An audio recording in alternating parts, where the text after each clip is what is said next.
चलिए नमस्कार साथियों, जय हिंद, वंदे मातरम। आप सभी विद्यार्थियों का सर्किल पॉइंट यूट्यूब चैनल पर एक बार फिर से स्वागत है। मैं एम चक्रवर्ती आप सभी विद्यार्थियों को साइंस स्पेशल बैच के क्लास में स्वागत करता हूं। तो चलिए आप लोग रेडी हो जाइए साइंस स्पेशल बैच के लिए। और आज 25 महत्वपूर्ण साइंस के प्रश्न लिए गए हैं जो आपके आगामी प्रतियोगी परीक्षाओं के लिए काफी महत्व रखते हैं। SSC GD, Bihar police, railway, Bihar दरोगा,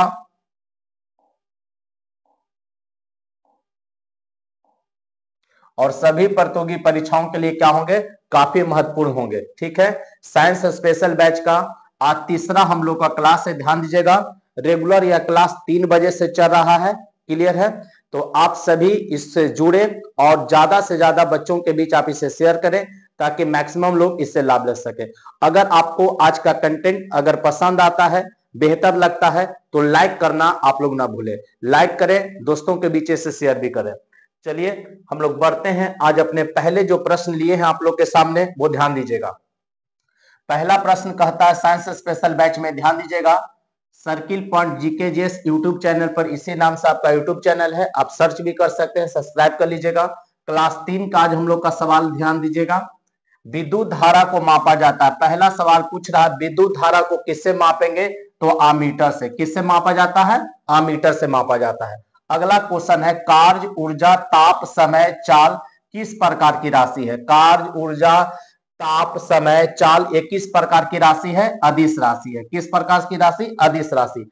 अदिश राशि में सिर्फ दिशा की इसमें जरूरत नहीं होती है। ध्यान दीजिएगा, जिस राशि को व्यक्त करने के लिए दिशा की जरूरत ना हो, अदिश है ना, बिना दिशा का, बिना दिशा का, ठीक है, अदिश बिना दिशा के, इसमें दिशा की जरूरत नहीं है, केवल परिणाम के द्वारा इसे व्यक्त करते हैं, उसे किस प्रकार की राशि कहेंगे? अदिश राशि। तो कार्य, ऊर्जा, ताप, समय, चाल है, ठीक है, ये आप याद रखेंगे, अदिश राशि है। लंबाई, क्षेत्रफल, ठीक है, ये सब भी आपका कैसा है? अदिश राशि है। अगला है त्वरण, बल, विस्थापन, संवेग, आवेग, ये किस प्रकार की राशियां हैं? तो ये सदिश राशि है। किस प्रकार की राशि? सदिश राशि। अगला क्वेश्चन कहता है सबसे अधिक तरंग दैर्घ्य किस रंग का होता है? सबसे अधिक तरंग दैर्घ्य वेवलेंथ पूछ रहा है, किसका होगा? ठीक है, तो ये लाल का होगा। किसका होगा? लाल का होगा। अगर सबसे कम पूछता तो आप बैगनी देंगे। क्या देंगे? बैगनी। ठीक है, सबसे अधिक पूछेगा तो लाल और सबसे कम पूछेगा बैगनी। सबसे अधिक प्रत्यास्थ पदार्थ पूछ रहा कौन होता है, तब वो स्टील होगा। सबसे अधिक प्रत्यास्थ पदार्थ कौन होगा? स्टील होगा। सबसे कठोर धातु पूछ रहा है, वो प्लेटिनम होगा। सबसे कठोर धातु पूछेगा क्या होगा? तो प्लेटिनम। तत्व पूछता तो हीरा। कह रहा सबसे कठोर धातु क्या है? वो प्लेटिनम है। प्लेटिनम को सफेद सोना भी कहते हैं। प्लेटिनम को सफेद सोना भी, सफेद स्वर्ण भी कहते हैं। अगला शुष्क बर्फ कहलाता है। शुष्क बर्फ क्या कहलाएगा? तो ठोस कार्बन डाइऑक्साइड। ठोस कार्बन डाइऑक्साइड को हम लोग क्या कहते हैं? शुष्क बर्फ कहते हैं। क्लियर है बच्चे? अगला परमाणु के नाभिक में रहते हैं। परमाणु के नाभिक में तो प्रोटॉन और न्यूट्रॉन कहां रहेंगे? परमाणु के नाभिक में। और ध्यान दीजिएगा, परमाणु के नाभिक में क्या रहेंगे? प्रोटॉन और न्यूट्रॉन। इलेक्ट्रॉन है जो चारों ओर चक्कर काटेगा, ठीक है, बाहर में चारों ओर क्या करेगा? चक्कर काटेगा। प्रोटॉन और न्यूट्रॉन परमाणु के कहां रहेंगे? नाभिक में। बर्तनों में कलई के लिए प्रयोग होता है। बर्तनों में कलई के लिए किसका प्रयोग करेंगे? अमोनियम क्लोराइड का। बर्तनों में जो कलई करते हैं, परत चढ़ाते हैं, वो किसका प्रयोग किया जाता है? अमोनियम क्लोराइड का प्रयोग किया जाता है। पटाखों में पूछ रहा हरा रंग किसके कारण होगा? तो बेरियम के कारण। पटाखों में हरा रंग का कारण पूछ रहा है बेरियम, और लाल पूछेगा तो स्ट्रोंसियम के कारण। याद रखेंगे, पटाखों में हरा रंग किसके कारण? तो बेरियम के कारण। और लाल रंग पूछेगा स्ट्रोंसियम के कारण होता है। ये आप लोग क्लियर रखेंगे। आगे बढ़ते हैं बच्चों, इसी में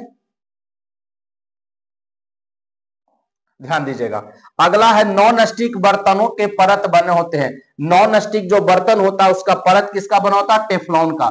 नॉन स्टिक का जो बर्तन है वो किसका बना होता है? टेफ्लॉन का बना होता है। वायुमंडल में नहीं पाया जाने वाला अक्रिय गैस का रहा, वह कौन ऐसा गैस है जो वायुमंडल में नहीं पाया जाता है? तो वो कौन है? रेडॉन है। वायुमंडल में नहीं पाया जाने वाला गैस कौन हो जाएगा? रेडॉन हो जाएगा। अगला फोटोग्राफी में उपयोग होता है। तो फोटोग्राफी में किसका उपयोग करेंगे? सिल्वर ब्रोमाइड का। फोटोग्राफी में आप किसका उपयोग करते हैं? सिल्वर ब्रोमाइड का प्रयोग करते हैं। चलिए अगला क्वेश्चन पर हम लोग बढ़ते हैं। ध्यान देंगे 14 नंबर क्वेश्चन। पानी की अस्थायी कठोरता दूर की जाती है। कर पानी की अस्थायी कठोरता को आप कैसे दूर करेंगे?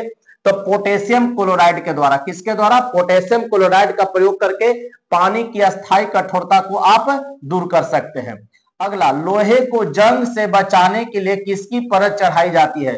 लोहे को जंग से बचाना है तो किसका परत चढ़ाएंगे? जिंक का परत चढ़ाएंगे। किसका परत चढ़ाना होता है? जिंक का। लोहा में जंग लग जाएगा तो उसका भार पर पूछेगा क्या प्रभाव पड़ता है, तो उसका भार क्या होगा? बढ़ जाता है। भार क्या होगा? बढ़ जाता है, याद रखेंगे। लोहा में जंग लगने से भार उसका क्या हो जाएगा? बढ़ जाता है। फिर आपसे कहेगा कि लोहा पर जंग लगना किस प्रकार का क्रिया है? लोहा पर जो जंग लगता है किस प्रकार का परिवर्तन है? रासायनिक या भौतिक परिवर्तन? इसका कमेंट में आप लोग उत्तर देंगे कि लोहा पर जंग लगना किस प्रकार की क्रिया है, रासायनिक होगी या भौतिक प्रक्रिया होगी। क्लियर है? तो आपको ये कमेंट करके इसका उत्तर देना है। कृत्रिम वर्षा के लिए कृत्रिम वर्षा में प्रयोग में लाया जाता है। जब कृत्रिम वर्षा होता है उसमें किसका प्रयोग करते हैं? सिल्वर आयोडाइड का। किसका प्रयोग करेंगे? सिल्वर आयोडाइड का। कृत्रिम वर्षा में किसका प्रयोग किया जाता है? सिल्वर आयोडाइड का। या ऐसे भी कह देगा सिल्वर आयोडाइड का प्रयोग कहां करेंगे? कृत्रिम वर्षा के रूप में किया जाता है। क्वार्ट्ज में होता है, ध्यान दीजिएगा, क्वार्ट्ज में क्या होगा? सिलिकॉन और ऑक्सीजन। क्वार्ट्ज में क्या होगा? सिलिकॉन और ऑक्सीजन होता है। देखेंगे अगला क्वेश्चन, सबसे कठोर पदार्थ पूछ रहा है। सबसे कठोर पदार्थ पूछेगा तो कौन हो जाएगा? हीरा हो जाएगा। क्या हो जाएगा? हीरा। और अभी जस्ट देखेंगे आपको क्या बताए थे, सबसे कठोर धातु पूछेगा तो प्लेटिनम। पदार्थ बोले थे उस समय कि क्या हो जाएगा? हीरा। और धातु पूछेगा तो प्लेटिनम हो जाएगा। ये ध्यान में रखेंगे आप लोग। अगला सवाल बढ़ेंगे, प्राकृतिक रबर किसका बहुलक होता है? जो प्राकृतिक रबर है वो किसका बहुलक है? आइसोप्रीन का। किसका बहुलक होगा? आइसोप्रीन का बहुलक होगा। मानव द्वारा संश्लिष्ट पहला रेशा क्या था? नायलॉन था। मानव द्वारा जो संश्लिष्ट पहला रेशा था वो कौन सा था? नायलॉन था। सबसे उत्तम क्वालिटी का कोयला पूछ रहा है, वो एंथ्रासाइट हो जाएगा। सबसे उत्तम क्वालिटी का कोयला कौन होता है? एंथ्रासाइट होता है। इसमें 96% कार्बन होगा। क्या होगा? 96%। और सबसे जो निम्न प्रकार का कोयला होता है वो पीट कोयला होता है। और सबसे उत्तम क्या होगा? एंथ्रासाइट। और इसका मात्रा भी कम पाया जाता है, ये याद रखेंगे। फलों को पकाने के लिए किसका प्रयोग करेंगे? एसिटिलीन गैस का। फलों को पकाने में किसका प्रयोग करेंगे? एसिटिलीन गैस का प्रयोग करेंगे। श्वेत रक्त का जीवन काल पूछ रहा है, WBC है ना। WBC का जीवन काल, औसत जीवन काल कितना होता है? 2 से 4 दिन। 2 से 4 दिन। अगर RBC का पूछा होता कि RBC का कितना होता है तो 120 दिन होगा। 120 दिन होगा। और श्वेत रक्त कण का पूछेगा तो 2 से 4 दिन हो जाएगा।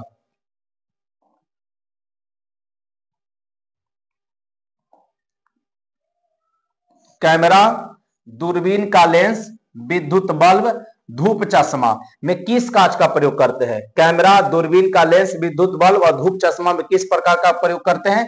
तो फ्लिएंट कांच का। किस कांच का प्रयोग करेंगे? फ्लिएंट कांच का। सेल्यूलोज से बने कृत्रिम रेशा को क्या कहते हैं? सेल्यूलोज से बना हुआ कृत्रिम रेशा क्या कहलाएगा? रेयॉन कहलाएगा। तो बच्चों, साइंस के 25 महत्वपूर्ण प्रश्नों को आज हम लोग समाप्त किए हैं। फिर से साइंस का यह तीसरा क्लास था। इससे 2 क्लास आपको यूट्यूब पर मिल जाएगा। अगर आप जो बच्चे नहीं देखे वहां से देख लीजिएगा। और ये आप सभी प्रतियोगी परीक्षाओं की तैयारी कर रहे बच्चों के लिए बेहतर होगा, रामबाण होगा। इससे प्रश्न पूछे जाते हैं, किसी भी रेलवे में खास करके आपका इसका वेटेज रहेगा। तो बच्चों, मिलते हैं कल अपने नए टॉपिक के साथ 3 बजे फिर से साइंस के अगले चैप्टर में। तो आज के लिए इतना ही। जय Hind, Vande Mataram, best of luck. आप मुस्कुराइए रहें और जिंदगी का आनंद लेते रहें, लेकिन साथ में पढ़ाई आप जरूर करें, क्योंकि जिंदगी जो मिला आपको प्रकृति के द्वारा दिया गया खूबसूरत तोहफा है। आप उसका भरपूर आनंद लें, लेकिन आप अपने कैरियर को भी, अपने लक्ष्य को भी ध्यान पर जरूर रखें। तो मिलते हैं कल, तब तक के लिए बेस्ट ऑफ लक। जय हिंद, वंदे मातरम।